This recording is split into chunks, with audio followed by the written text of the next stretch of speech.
Hermanos, el domingo pasado vimos cómo el éxito del ungido David molestó, incomodó a Saúl, quien representa realmente a los carnales, y luego llegamos hasta el punto donde aprendimos que el creyente sin comunión con el Señor produce poco fruto. Vimos a Saúl apagándose, secándose, perdiendo dirección, mientras que David, en comunión con Dios, crecía y avanzaba y daba fruto.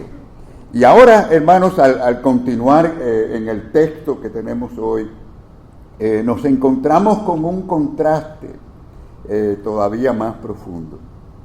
Porque no solo Saúl se convierte, o ya se había convertido, ¿no?, en un tropiezo para David, sino que ahora una relación cercana, íntima, se convierte en un obstáculo espiritual. Y aquí entramos en un terreno, amados hermanos, delicado pero necesario. Las uniones, los afectos, los vínculos, que parecen a veces muy buenos, por fuera sobre todo, no siempre tienen raíz espiritual. Y es aquí donde aparece Mical, una mujer que amaba a David, al menos así dice la Biblia, pero no amaba al Dios de David. Una unión que parecía un honor, pero que se convertiría en un tropiezo. Y con esa luz en mente, amados hermanos, avancemos al subpunto número 8, donde vemos precisamente a Mical. Hay una unión que se convirtió en un problema para David. El texto muestra que Mical, como ya dije, amaba a David, pero había un problema: no amaba a Dios. Y hermanos, el tiempo reveló eso. Reveló que ella era carnal, era celosa, era crítica, prejuiciosa, incapaz de entender la adoración del hombre de Dios. Y su crítica en 2 Samuel 6, pues lo demuestra. Quiero recordarles cómo dice la palabra. Dice que, y saliendo Mical a recibir a David, dijo, o sea, lo ve allí danzando, dice, cuán honrado, esto es sarcásticamente, cuán honrado ha quedado hoy el rey de Israel, descubriéndose hoy delante de las criadas de sus siervos, como se descubre sin decoro un cualquiera. Y luego dice, entonces David respondió a Mical, fue delante de Jehová, por tanto, danzaré delante de Jehová. Hermanos, cuando Mical llega y ve a David danzando en adoración, lo acusa de exhibismo o exhibicionismo, cuando realmente él adoraba a Dios con libertad. Pero quiero que entiendan que estos reproches no tenían ningún fundamento.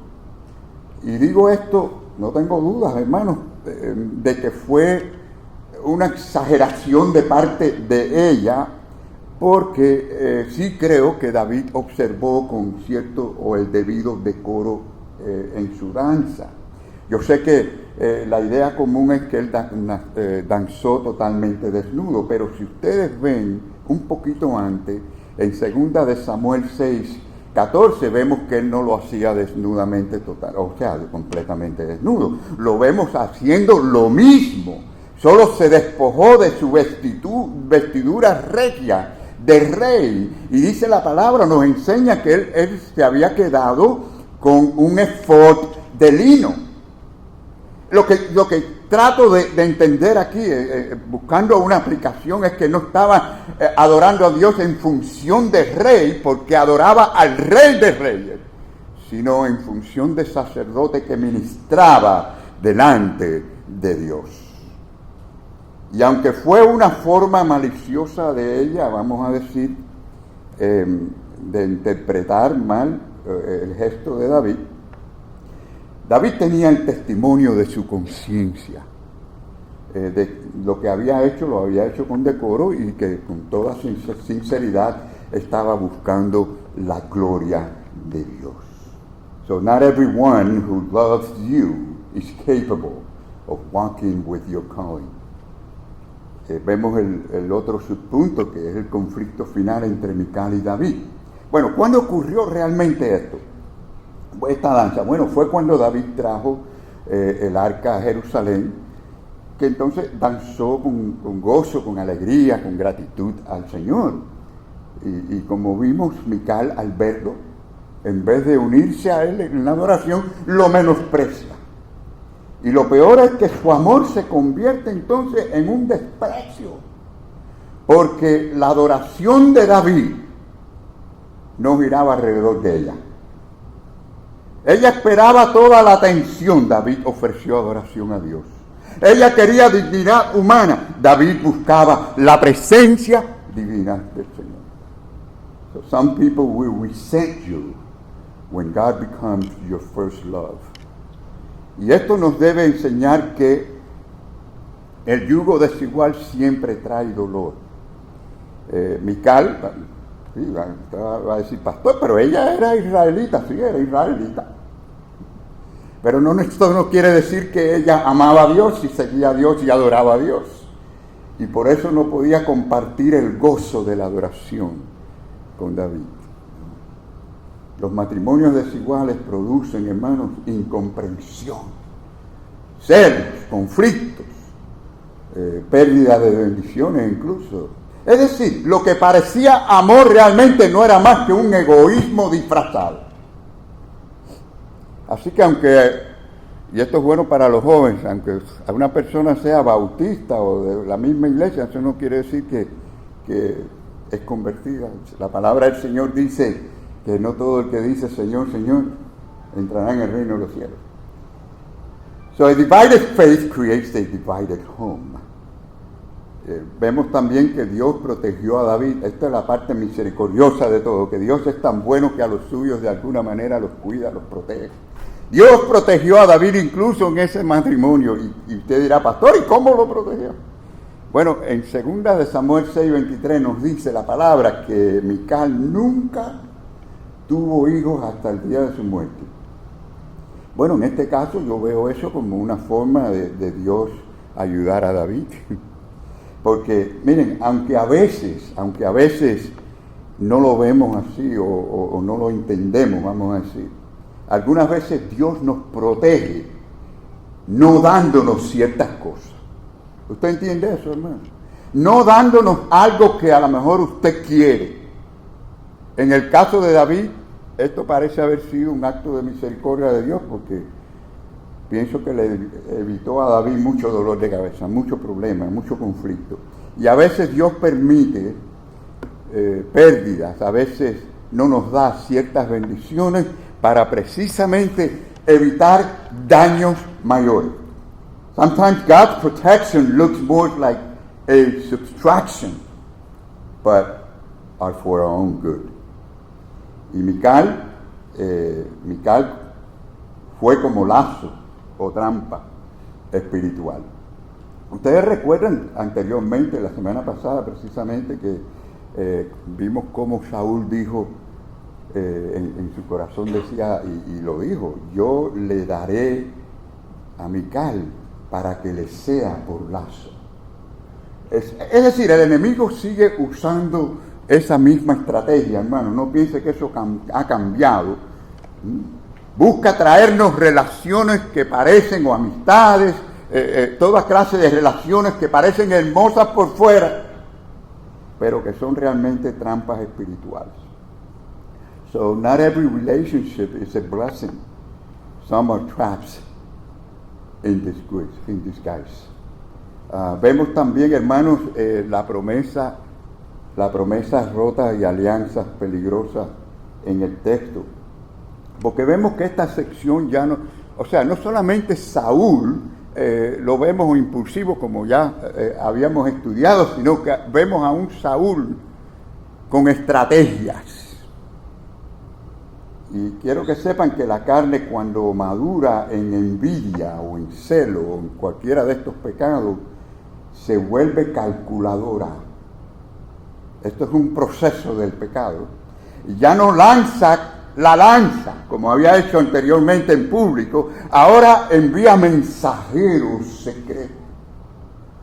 O sea, ya no actúa con arrebato, como vimos anteriormente, ahora diseña planes, obra por detrás y sutilmente. Y esto nos enseña que el enemigo no solo ataca con violencia visible, no siempre, sino con diplomacia encubierta. El principio es este, y es que el odio que no puede destruir de frente, hermanos, intenta enredar por detrás. Esto es un proceso del pecado. Así que el enemigo no ha cambiado esas estrategias, impulsa que estas cosas se hagan. Y vemos primero que Saúl envía a estos mensajeros para manipular a David. Dice la palabra, y mandó Saúl a sus siervos, dice, hablar en secreto a David, diciéndole, he aquí el rey te ama, miren eso, y todos sus siervos te quieren bien, sé pues yerno del rey. Así que observen, hermanos, Saúl aquí no habla directamente, usa intermediarios. O sea que el enemigo muchas veces no va a venir con cuernos visibles. No, vendrá a través de voces familiares. Lo que busca es influenciar a esos hijos de Dios, tratar de alejarlos del propósito, de la voluntad de Dios, de alguna manera dañar tu vida espiritual. Miren, hermanos, no dice así, ¿acaso no dice la palabra del Señor que el diablo tratará de engañar aún a los escogidos? No dice así la palabra del Señor. Y esa es una estrategia que va a continuar haciendo. So the enemy often speaks through friendly voices. Saúl instruyó a sus siervos a hablar en secreto, usando, claro, palabras suaves, afectuosas, pero manipuladoras. Era como decirle, oye, ¿sabes? El rey te ama, y tú sabes, todo allí te quieren. Aprovecha esa oportunidad de ser el yerno del rey, que te ama y vas a ser bendecido. Pero la realidad era otra. Es decir, Saúl no sentía amor, lo que sentía era odio y no le tenía buena voluntad a David. Tenía envidia, le tenía temor de que le quitara el trono, ¿no? Así que, hermanos, la manipulación por lo regular consiste en esto, en usar palabras dulces para esconder precisamente las verdaderas intenciones del corazón, las intenciones amargas del corazón. So not every kind word comes from a kind heart. La envidia, amados hermanos, destruye desde adentro. Usted lo sabe, ¿verdad? La envidia en la persona más bien empieza a hacer daño a la misma persona. Cuando el orgullo gobierna, la envidia domina. Y por supuesto puede destruir relaciones, matrimonios, amistades, es decir, familias, ministerios incluso. Dice la palabra de Dios que nunca falla en Proverbios. No sé si lo tengamos ahí, no lo tenemos ahí, pero ustedes pueden buscarlo en Proverbios 14:30. Dice que la envidia es carcoma de los huesos. ¿Dice así? Fíjense si es malo eso. O sea que la envidia no solo hiere a otros, sino que también corroe al que la carga, al que la tiene. Bueno, sepa también que Satanás usa relaciones para complicar la vida del creyente. Es un experto. Satanás es un experto en presentar amores, en presentar oportunidades. ¿Qué les parece? Oportunidades y amores que lucen hermosos por fuera, ¿sí? Pero no son más que trampas del mismo diablo.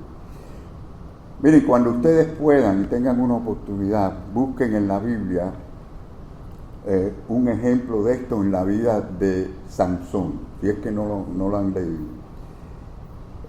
La vida de Sansón y la mujer aquella filistea. O sea que habiendo tantas mujeres hebreas, decidió poner su mirada en una mujer filistea e idólatra. So some relationships are designed to derail your calling. El enemigo sabe, hermano, sabe que un ataque frontal puede fortalecer al creyente, pero una relación incorrecta puede hacer más daño, debilita lentamente, como un cáncer. Por tanto, no todo lo que emociona, amados hermanos, edifica. Y mira que la gente se guía tanto por lo que emociona, pero no todo lo que emociona edifica. No todo lo que atrae conviene. Las relaciones equivocadas siempre distraen, drenan energía espiritual y también física. Dividen el corazón y alteran también las prioridades y alteran también la salud de la persona. Por eso el apóstol Pablo diría después, si ustedes recuerdan, en 2 de Corintios 6:14, ¿cómo dice Pablo? ¿Se lo saben? No os unáis en yugo desigual con los incrédulos. Alguien una vez me dijo, no, pastor, pero eso es un consejo nada más. ¿Ah, sí? Ahora la pregunta ¿es eso palabra de Dios o no es palabra? ¿Cuántos creen que esto es palabra de Dios? Está dicho por el Señor, es su palabra. Y cuando Dios dice algo, debo tomarlo en serio para obedecer su palabra. Y si hay tantos problemas hoy en los matrimonios, que algunos dicen que son cristianos, realmente es porque hay muchos yugos desiguales. Y esto no es un simple, como les dije, consejo, hermano, es palabra absoluta de Dios y la estrategia no ha cambiado desde Edén. El diablo es muy astuto. Si no puede destruir tu fe, intentará dividir tu afecto.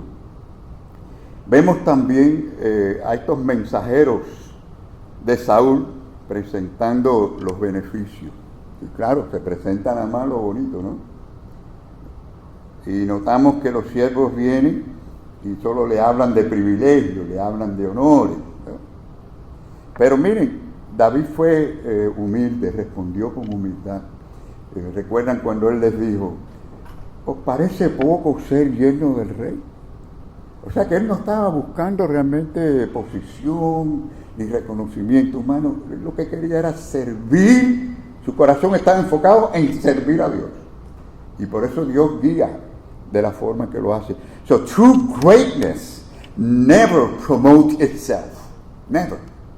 Y lamentablemente los que no son espirituales se aprovecharán de tu nobleza, de tu humildad. Así es. Eso no falla. Aunque no quisiéramos que fuera así, amados hermanos, sepa que la humildad de David, y esto se repite también en nosotros, en todo creyente, le abre la puerta a la astucia de Saúl. Aquí vemos algo interesante, y es eso mismo, la humildad genuina de David es usada por Saúl como una oportunidad para dañarlo. Y muchos se van a aprovechar de tu humildad, de tu bondad, etc. Pero miren, aquí empieza el asunto, dice el rey, ¿no? El rey no desea la dote. Qué hipocresía, ¿verdad? Sino 100 prepucios de filisteos. Nada más que eso. Claro, ¿por qué dice Saúl tan fácilmente esto? Porque él sabía que David no poseía riquezas propias para poderle dar la dote por la hija y tener el casamiento. Y se aprovecha de esto, ¿no? Para entonces darle una exigencia prácticamente imposible. Pero ya sabemos cuál era su intención, ¿verdad? Su intención era que él muriera en el proceso de tratar de matar a 100 filisteos y cortarle los prepucios. So, what sounds honorable may hide a deadly intention. Y esto, hermanos, enseña algo importante, que ser humilde realmente no significa que usted sea una persona ingenua. Miren, aunque es cierto, yo entiendo que el creyente debe ser humilde, o sea, manso, como nos enseña la palabra, pero también tenemos que ser discernidor, astuto. El Señor mismo lo dijo, Jesucristo lo dijo. ¿Cómo dijo Jesucristo? Sed pues que prudentes como serpientes, pero también sencillos como palomas. Ser astutos, pero hay que también ser mansos. La astucia del enemigo en este caso no debe sorprendernos, pero tampoco debe intimidarnos, hermano. Hay una verdad fundamental en esta historia que se aplica a cada creyente aquí en esta mañana, a cada creyente en todas partes del mundo, a cada mujer y hombre de fe, y que también nos da seguridad a nosotros. Y es que, en este caso de la historia, que Saúl, Saúl diseña este plan para destruir precisamente a David. Pues ¿saben qué? Terminó eso promoviendo la victoria pública de David. Amén. Y así mismo es. No matter what the enemy plans against us, God will use it for our own good. Es decir, el plan del enemigo se convierte en el escenario del triunfo del justo. Por esa razón es que la palabra de Dios nos enseña, nos dice, todas las cosas ayudan a bien a los que a Dios aman. Y eso es palabra de Dios. No se equivoca. Estemos conscientes de que no hay amistad entre la luz y las tinieblas. No olvidemos eso, hermanos. Nunca creamos que el mundo quiere ser amigo de la iglesia. Hoy muchos creyentes buscan la aprobación del mundo más que la comunión con los hermanos, los santos. Light and darkness cannot walk together. Muchos creyentes hoy quieren ser aceptados, ¿no?, por un sistema que precisamente crucificó a Jesucristo. Sepa usted que el mundo puede tolerar religión, no importa cuántas religiones, pero el mundo no tolera la santidad de los hijos de Dios. Cuando la iglesia busca aprobación cultural, comienza a diluir convicciones. Es muy importante, hermanos, si queremos avivamiento y crecimiento espiritual, tengamos esto en mente. La astucia del enemigo requiere de nosotros vigilancia espiritual, ¿sí o no? Satanás no siempre ataca con violencia, no, muchas veces lo hace con sutileza, incluso con halagos, con oportunidades. Por eso el Señor dice en su palabra, velad, ¿y qué más? Velad y orad, ¿para qué, hermanos? Para que no entréis en tentación. So spiritual warfare requires spiritual awareness. Y saben, ese velar y ese orar nos lleva a nosotros a la fe que se multiplica bajo prueba. Esa es la bendición que tenemos, ¿verdad? En 1 Samuel 18, 26 al 27 dice, cuando sus siervos declararon a David estas palabras, pareció bien la cosa a los ojos de David. Y luego dice, se levantó David y se fue con su gente. ¿Y a cuántos mató, dice ahí? Mató a 200 hombres de los filisteos, no eran 100. Aquí entramos en el clímax del pasaje. Lo que Saúl diseñó como trampa se convierte en plataforma de promoción. El enemigo esperaba un funeral y realmente preparó una corona futura. ¿Qué le parece? Esa es la bendición que tienen los hijos de Dios cuando andan en Cristo y están siguiendo al Señor y andan en la voluntad de Dios. Hermanos, la fe verdadera no retrocede ante la prueba. Cuando David escuchó la propuesta de los 100 hombres, que imagínense, meterse en un campamento militar, lograr esto con los 100 hombres que él tenía, esto era prácticamente imposible sin que hiciera despertar o hacer ver a otros militares en el campamento. Pero a él le pareció bien, dice la palabra. Ahora, ¿por qué? Porque los retos realmente los retos que requieren fe, le atraen a los hombres y a las mujeres de fe. ¿Qué les parece? Faith sees challenges as opportunity, o opportunities. So, la fe no huye de la prueba, la abraza. La fe verdadera descansa en que el Dios soberano está guiando las cosas para nuestro bien. ¿Usted lo cree, hermano? Esta historia tenía que ocurrir por muchas razones, ¿no? Porque Dios tiene muchas cosas entrelazadas, pero tenía que ocurrir para la vida de David, para bendición de él, pero para bendición tuya y mía, porque aquí estamos siglos después aprendiendo de esa historia para ser bendecidos hoy. Dios no hace nada por gusto. Así que cuando el desafío fue presentado, David no dudó ni negoció. Porque este es el asunto. Si Dios lo había ungido, si Dios te había llamado, o te ha llamado, y te ha puesto donde te ha puesto, en este caso para David no había ningún filisteo que podía acortar o echar a perder el propósito de Dios. Él estaba asegurado en esa mano de Dios que lo guiaba. Esa es la diferencia. Entonces la fe que ama a Dios siempre hace más, no menos. David no entregó exactamente lo pedido. ¿Se dieron cuenta de eso? ¿Cuánto entregó? El doble. ¿Recuerdan? Saúl le pidió 100 prepucios. Tenía que matar a 100 hombres. Era algo imposible. Mató a 200. So the anointed always goes beyond the minimum. David brought double the number of foreskins. No porque fuera competitivo, y lo era. No porque buscara impresionar, impresionó.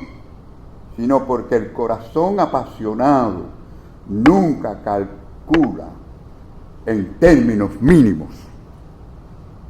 La gracia produce exceso santo, mis amados hermanos. Es decir, si nos piden caminar 1 milla, caminamos 2. Cuando alguien ama verdaderamente a Dios, da más tiempo, da lo mejor, se esfuerza, se sacrifica, sirve con excelencia, soporta, ora más de lo requerido, perdona más de lo esperado. No busca lo mínimo, sino dar lo máximo que puede para la gloria de Dios. El amor verdadero siempre se multiplica, hermano. Y escuche bien, la actitud de dar mínimo, escuche bien, la actitud de dar siempre el mínimo es el lenguaje de la obligación, mientras que el dar abundantemente es el lenguaje del amor. Eso no falla. A menos que nos engañemos a nosotros mismos, pero si queremos ser honestos y decirnos la verdad como es, así mismo. Love never measures in percentage. La fe, hermanos, hace ver lo difícil como algo posible. Ahí no vemos a David quejando, sino, óigame, esto es imposible, ay Dios mío, esto, no sé, a lo mejor nos van a matar, esto va a ser, no, confiando en el Señor. De por sí era una tarea así, humanamente hablando, vamos a decir, era imposible lo que Saúl le pidió a David. Pues bueno, ¿saben qué? Ya vieron ahí, David produjo 200% de lo que se le pidió, hermano. So God uses those who are willing to stretch. Porque Dios siempre estira antes de exaltar. Antes del trono, amados hermanos, hay un campo de batallas. Sepa usted que antes de la corona hay un conflicto. Antes del reconocimiento hay prueba. Y David fue estirado. Fue estirado por la traición, fue estirado por la envidia, por el peligro, por incertidumbre. Pero en cada prueba aumentó su confianza. Y muchos quieren promoción sin presión. Muchos quieren autoridad sin guerra. Muchos quieren multiplicación sin el sacrificio. Y no funciona. Ahora, en el reino de Dios, hermanos, la expansión viene después de la tensión. Stretching precedes strengthening. Y observa el patrón. Saúl se encoge por envidia, mientras que David se expande por fe. ¿Se nota la diferencia? Uno se contrae por miedo, el otro se multiplica por la fe y la confianza en Dios. Y eso sigue siendo la misma verdad hoy en día. Cuando usted responde con fe bajo presión, su carácter crece.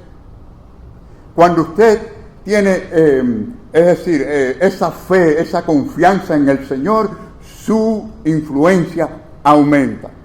Su testimonio se fortalece y Dios es glorificado y usted es usado por el Dios de toda gloria. Amados hermanos, permítanme concluir en esta mañana. Sí, la historia de Mical nos recuerda a nosotros que hay relaciones que edifican, pero también hay relaciones que estorban. Y cuando alguien no comparte tu fe, tarde o temprano, tampoco compartirá tu gozo y tu adoración. No compartirá tu visión ni tu llamado. So affection without spiritual unity becomes a burden. Y por eso debemos de ser sabios en saber discernir quién suma y quién resta. Quién entiende tu llamado y quién los estorba. Hermanos, que el Señor, en su gracia, nos dé un corazón sensible para reconocer la diferencia. Que nos libre de uniones peligrosas que no edifican. Que nos guarde de alianzas que parecen buenas o bonitas por fuera, pero que son lazos.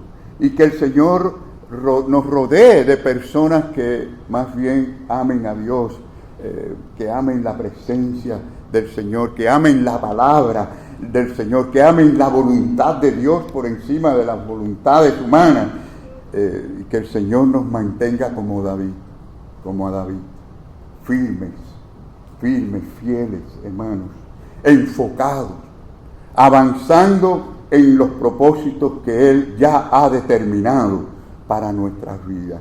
Así que, amados hermanos, confiemos en la fidelidad de nuestro Dios. Amén. Que el Señor les bendiga.